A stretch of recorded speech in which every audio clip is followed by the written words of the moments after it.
Olá, nós vamos ver agora um exemplo de esboço de gráfico. Bom, um guia aí de tarefas que a gente tem que seguir para esboçar o gráfico, né, seria, primeiro, determinar o domínio da função, depois, as interseções com os eixos, né, com o eixo x, o eixo y, a paridade da função, quer dizer, a gente vai tentar descobrir se a função é par ou é ímpar, né, que significa que se ela for par, ela é simétrica em relação ao eixo y, se ela for ímpar, ela é simétrica em relação à origem, e saber disso vai ajudar bastante, né, na hora de desenhar o gráfico. Depois, as assíntotas verticais e horizontais, se ela tiver. A primeira derivada da função, que vai dar para a gente, né, com o seu sinal, os intervalos em que a função cresce e que a função decresce. E também pontos críticos, né, máximos e mínimos locais. Depois, a segunda derivada, que vai trazer a informação sobre a concavidade da função e também sobre pontos de inflexão.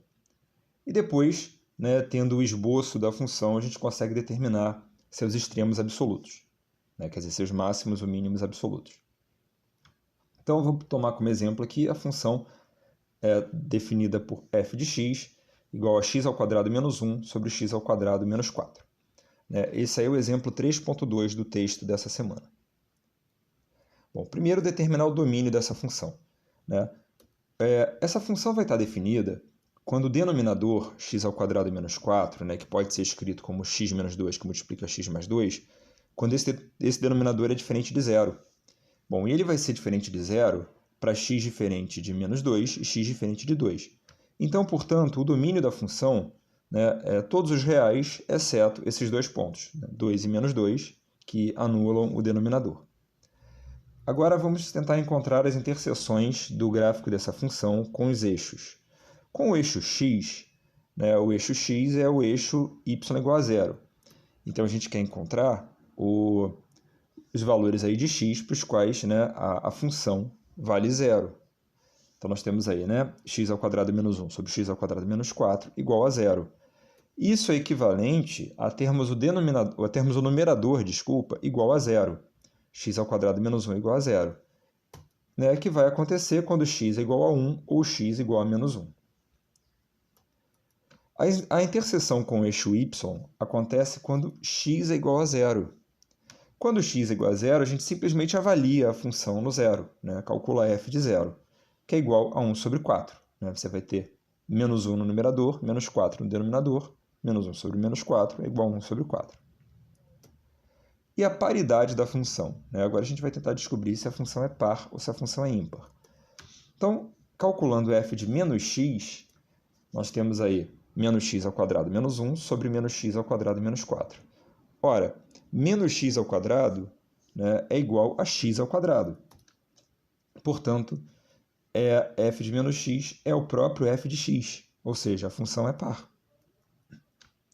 Bom, vamos tentar encontrar possíveis assíntotas horizontais.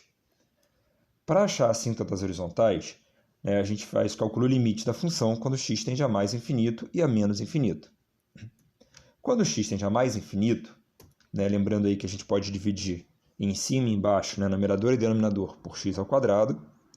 E aí, quando x vai para mais infinito, nós vamos ter aí 1. Esse 1 sobre x ao quadrado e 4 sobre x ao quadrado vão tender a zero. Então, esse limite é 1. Então, a reta y igual a 1 é uma assíntota horizontal dessa função. Além disso, a gente já sabe que a função é par. Então, o gráfico dela é simétrico, ou seja, quando o x vai para menos infinito, da mesma forma, o valor da função vai para 1. Então, nós temos aí que a reta y igual a 1 é uma assíntota horizontal. E a assíntota horizontal, tanto para a direita quanto para a esquerda da função, tanto quando x vai para mais infinito, quanto x vai para menos infinito. Agora, vamos achar assíntotas verticais. Bom, a gente sabe que o denominador, que é x ao quadrado menos 4, pode ser escrito dessa forma, aí, x menos 2 que multiplica x mais 2, a gente sabe que ele não está, que ele é zero, o denominador é zero, ou seja, a função não está definida em x igual a 2 e x igual a menos 2. Então, são os pontos que estão fora do domínio. Então, são os pontos onde a gente consegue aí encontrar assíntotas verticais. Então, a gente vai calcular os limites laterais, né, nesses pontos, quando x tende a 2, quando x tende a menos 2, e algum desses limites pode ser infinito, o que vai mostrar aí que a gente tem uma assíntota vertical nesse ponto. Então, calculando, né, quando x tende a 2 pela direita, nós temos, né, aí, reescrevendo a função, né, limite quando x tende a 2 pela direita, x² menos 1 sobre x menos 2, x mais 2. Quando x tende a mais 2, o numerador vai para 3. O x menos 2 do denominador vai para 0 pela direita, né, porque x tende a 2 com valores maiores do que 2. Então, x menos 2 vai tender a 0, porém maior do que 0, porque x é maior do que 2. Já o x mais 2 tende a 4. Então, nós temos o numerador tendendo a 3, o denominador tendendo a 0 com valores maiores do que 0, né? Porque você tem o x menos 2 tende a 0 mais, o x mais 2 tende a 4, então você está tendendo a 0 pela direita, por valores maiores do que 0. Então, em cima vai para 3, que é positivo, embaixo vai para 0 com valores positivos, portanto, nós temos aí que esse limite é mais infinito, tá? Sendo mais ou menos infinito, já diz que é uma assíntota vertical, mas é interessante saber se é mais infinito ou se é menos infinito, porque isso vai ajudar no esboço do gráfico. E analogamente, né, calculando aí da mesma forma o limite, a gente tem que o limite quando x tende a 2 pela esquerda vai ser menos infinito, né? A diferença é que aqui no x menos 2, né, no x menos 2, o x vai tender a 0 pela esquerda, porque o x aqui tende a 2 pela esquerda, portanto, x é menor do que 2. Tá? Então, você vai ter 3 em cima e 0 com valores menores do que 0 embaixo, portanto, menos infinito. Então, a reta x igual a 2 é uma assíntota vertical do gráfico. E mais ainda, né, a gente sabe que pela direita a função vai para mais infinito, pela esquerda vai para menos infinito. E como f é par, né, a gente tem a mesma coisa para o x igual a menos 2. Né? Para o x igual a menos 2, pela simetria, você vai ter que quando x tende a 2 pela esquerda, a função vai para mais infinito. Quando x tende a 2 pela direita, a função vai para menos infinito. Tá? Bom, um rascunho do que a gente tem até agora é isso. Né? A gente tem aqui as interseções com os eixos. A gente sabe que quando x vai para mais infinito ou para menos infinito, a função vai para 1. A gente não avaliou se vai para 1 com valores maiores do que 1, com valores menores do que 1. Então, aqui estão esboçadas as duas possibilidades. Tá?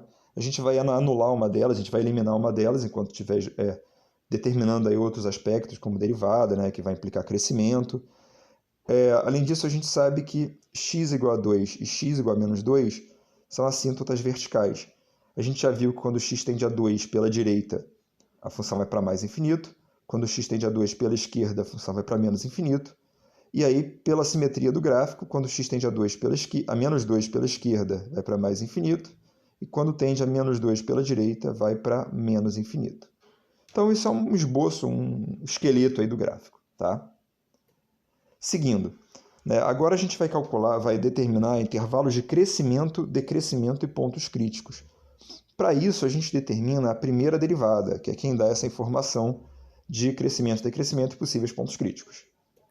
Então, derivando aí pela regra do quociente, né, derivada aqui do numerador, repete o denominador, depois deriva o denominador, repete o numerador, sobre denominador ao quadrado, né, e simplificando aí, né, 2x2 vai cortar com menos 2x2, nós teremos menos 6x sobre x menos 2 menos 4, x elevado a 2 menos 4, desculpa, tudo isso ao quadrado.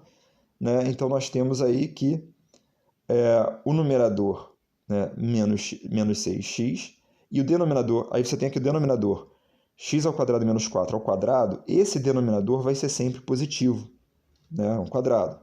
Quando ele não se anula, ele é sempre positivo. Portanto, quem vai determinar o sinal dessa função é o numerador, menos 6x. Quando x é maior do que 0, né, diferente de 2, claro, para que não anule o denominador, o numerador vai ser negativo.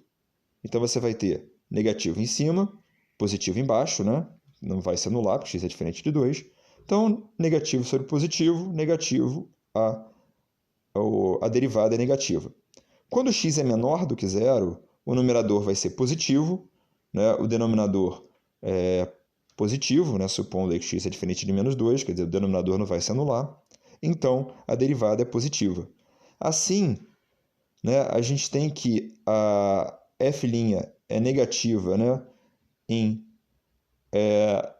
fechado 0, 2, e de 2 a mais infinito. Então, a função é estritamente decrescente nessa união de intervalos, né? Estritamente decrescente de 0 a 2 e de 2 a mais infinito. E ela é estritamente crescente de menos infinito a menos 2 e de menos 2 a 0. E, além disso, f' de x é igual a 0 se e somente se x é igual a 0. Ou seja, o único ponto crítico é x igual a 0. E a gente pode aplicar o teste da primeira derivada e perceber então que x igual a 0 é máximo local. Como assim? Né? A gente sabe que depois do zero, do 0 até o 2, depois do zero, a derivada é negativa. E antes do zero, né, aqui de menos 2 até 0, a derivada é positiva. Portanto, a função cresce antes do zero, tem o extremo no zero e decresce depois do zero. Logo, o zero é um ponto de máximo local. Né? Aqui nós temos a função, a f', né, a derivada, que é positiva, não existe, é positiva até o menos 2, não existe no menos 2, é positiva de menos 2 a 0, a derivada é 0 no x igual a 0, a derivada é negativa de 0 a 2, não existe no 2, e é negativa de 2 a mais infinito. Portanto, a f é crescente de menos infinito a menos 2, não existe no menos 2, crescente de menos 2 a 0, ela é decrescente de 0 a 2 e decrescente de 2 a mais infinito. Aqui no x igual a 0, a gente sabe que a derivada é 0, então ela tem um ponto crítico aqui do x igual a 0, sendo crescente antes, decrescente depois. Então, o teste da primeira derivada aqui nos diz que o x igual a 0 é o máximo local. Tá? Bom, concavidades e pontos de inflexão. Para isso, a gente tem que calcular a segunda derivada. Quer dizer, a gente vai derivar a derivada que vocês estão vendo aí. Mais uma vez, né? Bom, primeiro a gente vai deixar esse menos 6, que é constante, de fora, e aí vai derivar o x sobre x ao quadrado menos 4 ao quadrado, né? Mais uma vez usando a regra do quociente. Né? Então, derivada de x, 1, aí repete o denominador, derivada do denominador, né, pela regra da cadeia, né? Aqui você tem 2, né? Aqui você tem x ao quadrado menos 4 ao quadrado, então a derivada é 2, que multiplica x ao quadrado menos 4, vezes a derivada de x ao quadrado menos 4, que é 2x, vezes x, né? Que é o numerador, já que o menos 6 a gente está deixando aqui fora. Então, nós temos aí, né, simplificando, 18x ao quadrado mais 24 sobre x ao quadrado menos 4 elevado ao cubo. Repara que o numerador é sempre positivo, ele é maior ou igual a 24. Já o denominador, né, você tem um cubo. Então, o sinal do denominador, né, que é o denominador x ao quadrado menos 4 elevado ao cubo, o sinal do denominador é o próprio sinal do x ao quadrado menos 4. E o sinal do numerador é sempre positivo. Portanto, né, basta a gente estudar o sinal do x ao quadrado menos 4. Né, já que aqui, numerador sempre positivo, denominador vai ter o sinal do x ao quadrado menos 4, né, porque tem um cubo aqui. Então, f duas linhas de x, a segunda derivada, é maior do que zero quando x ao quadrado menos 4 for maior do que zero. X ao quadrado menos 4 tem raízes 2 e menos 2, né? E aí você tem x ao quadrado menos 4, né? O coeficiente aí do x ao quadrado é 1, que é positivo, portanto, esse x ao quadrado menos 4 vai ser positivo fora das raízes, né? Então, do menos infinito ao menos 2 e do 2 ao mais infinito. né? Então vai ser quando a segunda derivada é positiva. E a segunda derivada vai ser negativa, então, entre as raízes de x ao quadrado menos 4. Quer dizer, de menos 2 até 2. Então, a f vai ter concavidade para cima, onde a segunda derivada é positiva, né? Concavidade para cima em menos infinito menos 2 e 2 a mais infinito, e concavidade para baixo em menos 2 até 2. Então, né? E além disso, a segunda derivada é zero se e somente se 18x ao quadrado mais 24 é igual a zero. Ou seja, x ao quadrado é igual a menos 24 sobre 18, o que é impossível, né? Portanto, essa função não tem ponto de inflexão. Não tem um ponto aí onde ela mude de concavidade. Um ponto do gráfico onde ela mude de concavidade. Se ela mudar de concavidade, né, vai ser quando a função passa aí, quando o x muda de um lado para o outro de uma assíntota vertical. Então, né, só para a gente colecionar o que a gente tem, né, a gente já sabe o crescimento e o decrescimento da função e o máximo local a partir da derivada.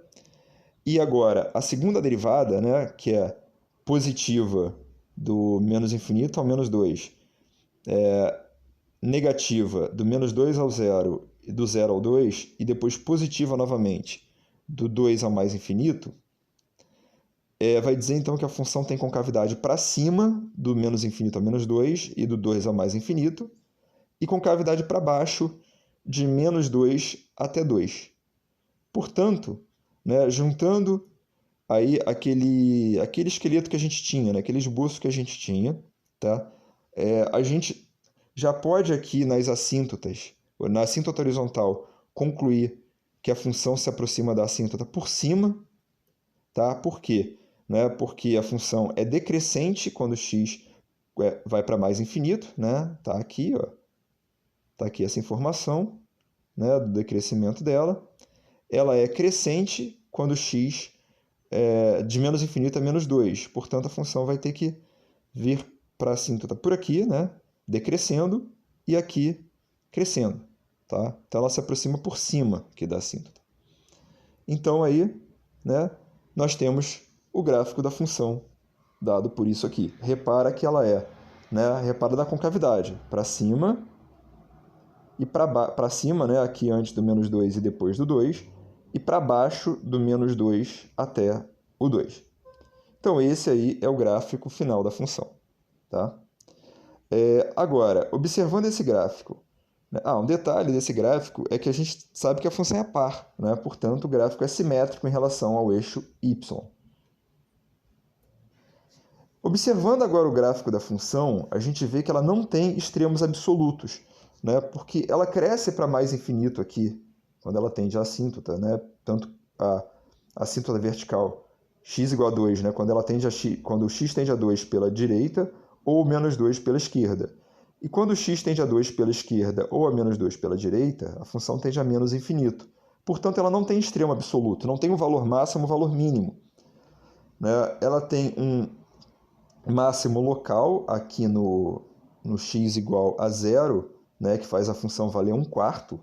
Portanto, a função vai ter seus valores sempre, né, aqui de menos infinito até 1/4, e depois, né, valendo aqui 1/4, e depois do 1 até o mais infinito, não assumindo o valor 1. Portanto, a imagem da função é do menos infinito até 1/4 fechado, e depois, né, união com do 1 aberto até o mais infinito. Bom, então é isso, né? Então, com isso nós conseguimos o gráfico da função e conseguimos determinar a sua imagem e também avaliar a existência aí de extremos absolutos. Tá? Bom, então é isso. Esse exemplo, lembrando, né, que esse exemplo está sendo feito no texto também, então você pode ver lá com mais detalhes e mais calma as contas que a gente fez aqui. Então, até o próximo vídeo.